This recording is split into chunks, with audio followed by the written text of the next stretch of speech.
are back on the Zero Hour. I'm your host, Richard RJ Eskow. I am one of those people, there have been a lot of people on the left who have been concerned in recent months about what the squad in Congress is up to. Are they fighting for the left? Are they representing us in Washington, D.C.? I'm one of the many people who supported them strongly when they came in. There have been some concern. There have been some questions. My next guest is returning to the program. He's been with us before. I always appreciate his writing. And he has looked into their record. As always, as I say, I appreciate speaking with him. Branko Marcetic is a writer for Jacobin, among other places. And his latest article for them is entitled AOC and the Squad's list of left-wing accomplishments is quite long. So, first of all, Branko, welcome back to the program. Hey, thanks for having me. Secondly, I almost felt as if the title of your piece should begin actually, AOC and the Squad's list of left-wing accomplishments is quite long. And of course, I say that because, as you mentioned in the piece, there have been people like me who wondered, and there have been people a lot more vituperative than me. I've had questions. There are actually, as you mentioned, people have called them sellouts and traitors and all of this.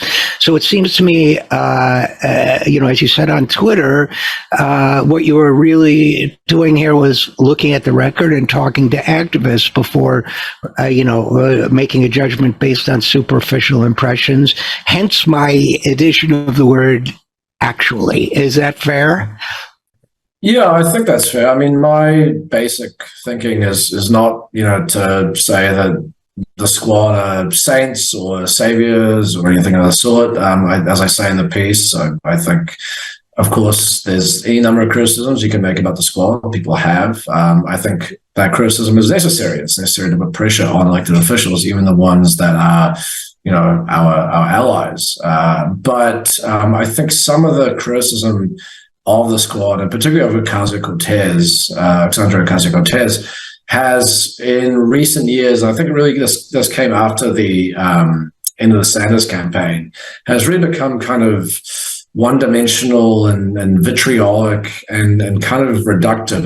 It's all about fixating on, the places where they have fallen short, and completely ignoring or just not taking into account the ways that they have actually been useful to movements. I think usually people think about this stuff in terms of what legislation have they passed, what are the good things that they've said in Congress, so on and so forth. And that is important, but it's also, are they useful to worker struggles, to unions, to grassroots activists who are trying to use them as a conduit, to get their priorities over the line. And, speaking to a variety of groups and unions, that was my impression. Everyone thought, that these people being in Congress is actually very useful. And I think that's a very different message, or a different takeaway, I think, from some of the criticism that's come out in the last little while, particularly that your magazine piece that I cite in the article, where the kind of takeaway was, well, this whole experiment in left-wing electoralism is completely pointless. We have nothing to show for it, and so we should just abandon it because it's actually brought us nothing. And I think that's just not accurate. And I'm glad you used the word useful, because before we get into the specifics of your reporting, Branko, I wanted to sort of emphasize the point that's implicit throughout your piece, which is, to me anyway, I can't speak for you, but to me, the vitriolic comments are an extension, the flip side of hero worship, right? It's making personalities more important than a movement. And to me, elected officials, like organizers, like journalists, like anybody else, like advocates, are like artists who perform at demonstrations. They're tools of a movement. They're they should be viewed as such, respectfully, of course, as fellow human beings and fellow workers, but they're they're not going to save us. The question is not, are they leading us in the right direction? Ella Baker said, strong people don't need strong leaders. The question is, are they working with us at times that we find useful and positive? And I think that's the attitude with which you began your reporting. And I get the sense, we'll go into some of the details, but I get the sense that your overall impression was, yes, they are. I mean, that's what everyone I spoke to said. I mean, it's not that there aren't criticisms in places where I think that the squad, without speaking to people, I can tell you that they fall short. I agree that there was some missed opportunities to make use of that leverage that they might have had when the House Democratic majority was so narrow and small. And I disagreed with the vote to basically take away the rail workers' ability to strike.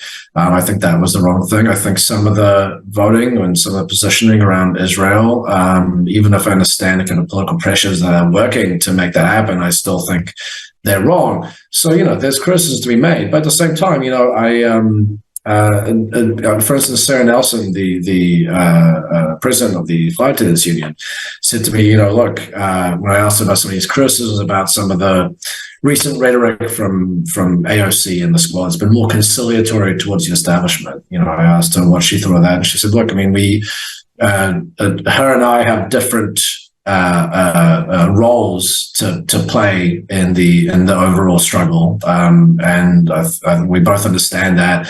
But for her, the important thing was that as soon as AOC came into office, the first thing she did was she got in touch with Sarah Nelson. She said that she's the only lawmaker who has gone down to her office to meet with her and sat there for 2 hours asking her what her priorities are, what is important to her in the union, and so that she could be informed about that as she works in Congress. And sure enough, I mean, when they were working on the reauthorization bill for the FAA, that was, AOC was apparently very much in touch with their office and getting feedback from them and trying to understand what they thought were priorities for them, so that she can make sure that those were represented in the bill. So I think that's a way to keep this in proportion. Yes, there's places that they've fallen short, but ultimately, are these people responsive to the left, and do they show an inclination to actually want to work on the things that are important to left-wing movements? And you concentrate, I would say, most on AOC. Presumably because she was and it remains the most visible member of the squad, right? She, in a sense, they don't have a leader, but she has a sort of de facto sort of head of the pack role. Is that fair to say? Yeah, I mean, I think rightly, wrongly, better or worse, AOC is kind of the kind of iconic, sorry, the dog is spooked by something, kind of the iconic member of the squad, and kind of the in some ways a de facto figurehead or leader or what have you. I think you can look at, she generates a certain level of excitement and enthusiasm from ordinary people. One of the things I heard from people I spoke to was that they really appreciate that she was able to kind of bring in people who otherwise were not politicized, who otherwise were not necessarily people who would get involved in particular movements, but because of her, they were inspired by her.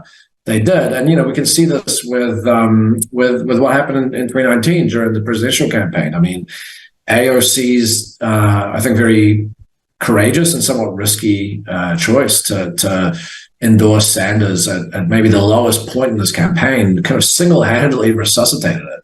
And that shows you that, again, regardless of how it happened, AOC does have a sort of certain amount of power in her public profile.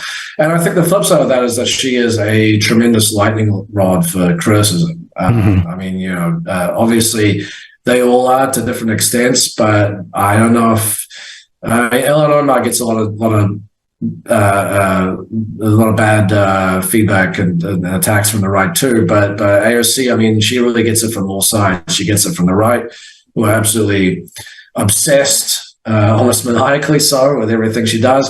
But then she also gets it from the left, these kind of claims that she's a sellout, she's a traitor, she's an establishment tool, so on and so forth.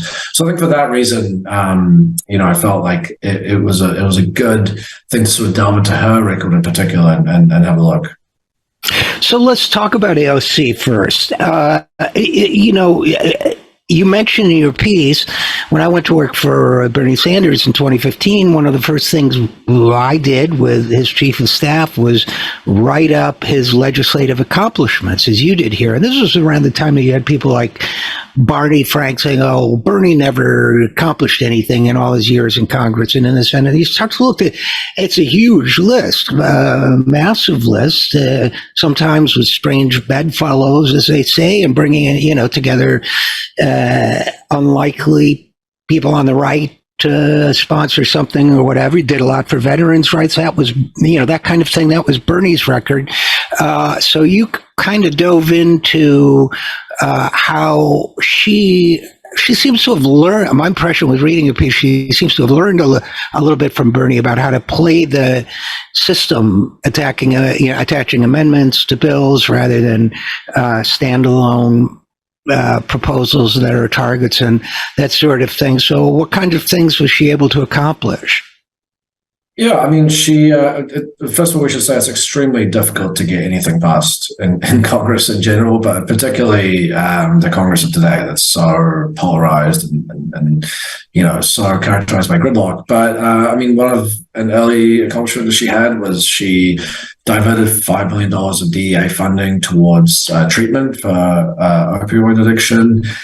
She managed to get a repeal of the Fair Cloth Amendment through the House, which was the Fair Cloth Amendment is this Clinton-era amendment that basically puts a cap on the government's ability to create public housing, which obviously now is a massive drawback and contribution to this housing crisis. So she managed to get that passed through the House. She worked with I forgot his name now. It's blanking. I'm blanking on it. But Mr. Eyepatch on the Republican side, Texas. She managed to work with them, even though they hate each other's guts, to pass this amendment to have the Pentagon study, therapeutic and medicinal uses for hallucinogenic drugs, MDMA, that kind of thing. She also managed to pass an amendment in the House back in 2019 when the Bolivian coup had just happened, barring the transfer of weapons and crowd control equipment to the coup regime. And by the way, this was at the same time that she was, I think, the second person in Congress after Ilhan Omar to call that coup a coup. And that is still somehow not a consensus position in the US Congress. There are still, most Democrats think that Evo Morales in Bolivia, that he was the one who tried to steal the election. Whereas in reality, right, I know. Yeah. Yeah. But she was one of the first people to do that. And I mean, I think that points to one of the other elements about the squad. I mean, and their work. There's the legislative stuff, which is really, if you really come down to it, I mean, a lot of this stuff doesn't end up becoming law because it's extremely difficult. However, even sometimes introducing a piece of legislation, let alone having it pass one chamber of Congress, can have an impact, whether by broadening the political horizons, whether by sending a signal to whether it's foreign governments or maybe to corporations here in the United States or what have you. It's unfortunately it's not always a easy line to draw. You can't always say, well, therefore, she passed this, and so therefore this happened, or she introduced this, and therefore this happened. But this stuff does have an effect, and I think it would be a very different political landscape now without the squad being there saying things like, yes, Israel is an apartheid state, things like that. Well, one of the things I really liked about your piece, Branko, was that it wasn't so totally U.S.-centric, even though we're talking about the U.S. government, that the impact of some of these things that are done, that she did, for example, are enormous outside the country. Those of us who've been outside the country see how people react when there's a shift in U.S. policy. For example, I think her statements, along with Ilhan Omar's, and then Bernie's a couple hours later, must have had a huge impact. You mentioned that, and Bolivia. I think some of these other actions have significant impact as well. Unfortunately, so do the things like perhaps a neutral vote on the Iron Dome project for Israel and so on. But, we shouldn't diminish the meaning of some of the U.S. left is currently constituted. I worry sometimes it neglects global issues, and sometimes there's a little bit of drift on military issues. So we should never, I think, discount those initiatives, those actions, and those statements and their significance around the world. So I was really glad that you emphasized that. $5 million may not sound like a lot of money. We're moving back to the domestic side, but this is in fact what a lot of the left has been talking about, taking law enforcement money and using it for treatment. It's a good, every first step is, a little bit is a lot when it's the first step. And then as far as mandating the Pentagon to study the therapeutic uses of MDMA and hallucinogens, I don't know much about it. I will say I was probably 50 years ahead of the curve on that one, but so let's talk about Ilhan Omar as she and the rest of the squad. How have they positioned themselves starting on international issues, or should we focus mostly with Ocasio-Cortez, or just to round out the international discussion? What more should we know? Yeah, I mean, number one, all of the squad, not every single time, but a revolving kind of lineup of the squad regularly signs some of the most kind of anti-war, or might say anti-imperialist congressional letters to put pressure on the administration, but also to send a signal to some of these overseas governments too. They have regularly signed letters against sanctions on Iran, against sanctions on Cuba, against sanctions on Venezuela. They've signed letters condemning right-wing governments and some of their repressive actions in their countries. And as I was told by one person who works in the sphere, maybe that doesn't sound like a whole lot to people, over here. Oh, it's just a letter, who cares? But that does actually have an impact. It does send a signal to some of the people's movements in these countries, and it makes them go, okay, we have allies in the Congress. And it makes, some of these governments, these right-wing governments, maybe think twice. As one example, I think this really shows kind of the direct impact of this. I mean, in Peru, where they ended up getting rid of the leftist president, and then there was some pretty brutal repression meted out to the anti-government protests that followed. AOC and some of the squad members very early on signed a letter basically, condemning this and saying that they wanted to withhold U.S. military aid to the country. And since then, the government of Peru, the right-wing government that took over since then, they've actually hired a $40,000 a month lobbying firm so they can improve their image. So, it may seem like nothing to us, but clearly these governments that are sort of targets of some of this stuff don't see it that way. To give an example, a recent example that's not the squad, Saudi Arabia, for instance, has been spooked. Part of the reason why Saudi and U.S. relations have really worsened in the last while is partly that they've been spooked by some of the congressional actions or the bills that were introduced, against oil cartels, for instance. Even if that didn't end up passing or didn't even come close to passing, it was enough to kind of send pang of fear into Saudi Arabia. Now that has nothing to do with the squad, but it's an example to me of how some of this stuff, even if it seems kind of intangible and squishy, actually does send a message to foreign governments. Sometimes for better, sometimes for worse.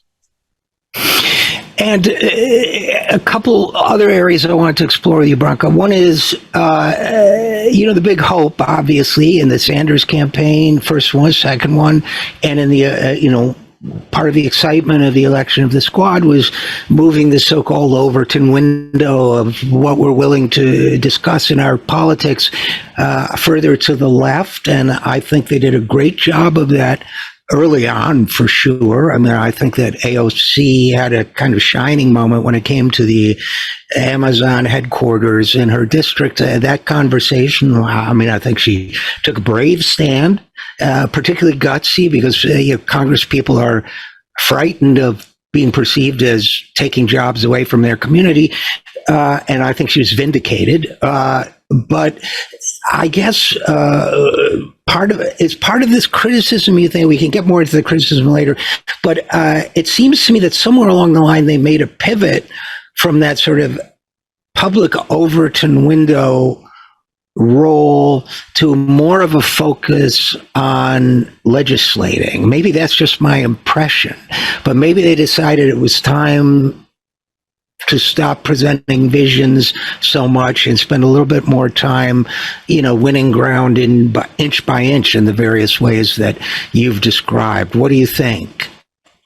I mean, I think they still have that function of trying to, shift the so-called Overton window. As one example, I mean, the squad and AOC were some of the most vocal ones who were from the very beginning, from when the moment Biden was elected, saying, you need to cancel student debt. And they've kept that public messaging up, for in the intervening years. And Biden ended up doing that. I mean, of course, we know what's happening with the whole student debt cancellation issue, of course. But, they managed to get this conservative president to do, what really to me is a very common sense and popular thing. But there was a lot of opposition to from the press and from more centrist Democrats. So I think they still have that function. I think that the thing that people are most disappointed with them now is that I think they wanted a more kind of a more confrontational approach, where the squad would be kind of condemning centrist Democrats and the establishment and sort of taking the fight to them. Number one, I don't know how realistic that is, given that they have to work within the Democratic cause. Right. And they're completely, marginalized if they completely isolate and alienate these people. But number two, I mean, to me, it's not really, to me, that's a very irrelevant part of what they do and part of political work. I mean, it doesn't really make it that. Let me put it this way. Is it more important that Ocasio-Cortez was, able to push Biden to do student debt cancellation, or that Cori Bush was able to force Biden's hand to extend the eviction moratorium, or get the thing passed about Bolivia to stop military equipment being sent over there? All that stuff is more impactful to me and more important than. Are they saying nice things about Nancy Pelosi, or are they condemning her? To me, that's not really that relevant. So I think it's more important to try and look at what tangible results have come of it. And I mean, I can give you other examples. I mean, the Green New Deal legislation that AOC introduced, which never became law, but it's had a massive impact. I mean, I think that completely changed the conversation about climate. Obviously, lots of other things happened in concert with, climate campaigners, with grassroots activists, and in concert with, of course, the Bernie Sanders campaign. All of this stuff works together, but it was a very key part of the entire puzzle. And that bill has not only, I think, you can point to certain things that are in the Inflation Reduction Act, which is very inadequate, but it's the best that we've got, that we were able to get out of Biden. And I think you can point to all the state level legislation that was introduced shortly after it, because that was inspired by the original resolution. So I think there's really, there's very real value in having these people, even if they're not able to pass legislation, being able to shift the national conversation just by virtue of the kind of public platform that they have. Well, that's a great point. And I remember I was working on the student debt issue and worked with Ilhan Omar's office on that. And in those days, you were considered insane. I mean, it wasn't just that it wasn't a priority. You were considered a lunatic if you wanted to cancel student debt. I mean, it was immoral, it was a moral hazard. The country would go to hell. And so they did, they did a tremendous job there. And you're right, they moved Biden on that.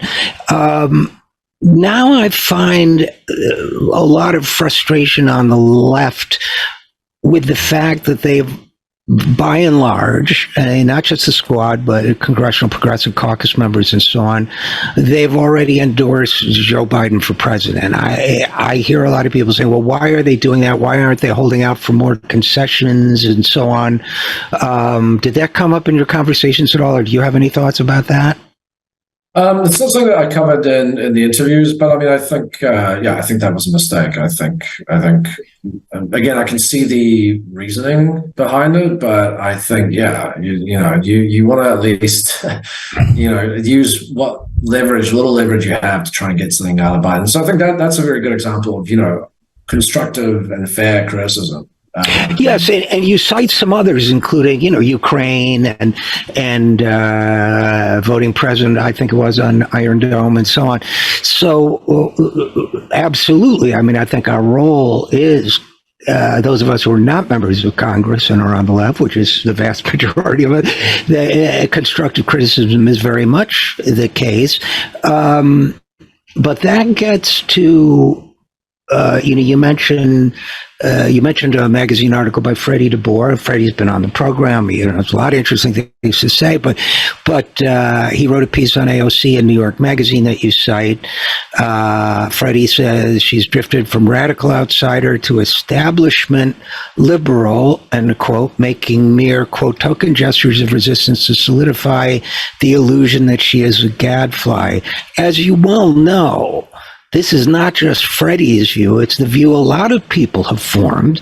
I assume that's one of the reasons you wrote the piece, but do you have any thoughts about why that so quickly sort of hardened into place like cement on the left, that they're not just right on this and or wrong on that or whatever, or I'd grade them an A on this and a C on that, or D minus or what have you, this sense that they are absolutely synthetic. Do you have any thoughts on why that opinion went semi-viral on the left? Yeah, I mean, I think number one, there's been a tremendous amount of disappointment and I'll say despair over the loss of the Sanders campaign in 2020. And I think a lot of people who were very excited and who suddenly felt the doors of possibility open wide with that campaign and with how well it did, felt like that suddenly shut. And I can't blame them, because instead of Sanders, we got this sort of kind of, poor man's version of a Bernie Sanders presidency in Biden. And it obviously what's happened in the last 3 years after a seemingly promising start, the Biden presidency has kind of really gone in I think a pretty bad direction.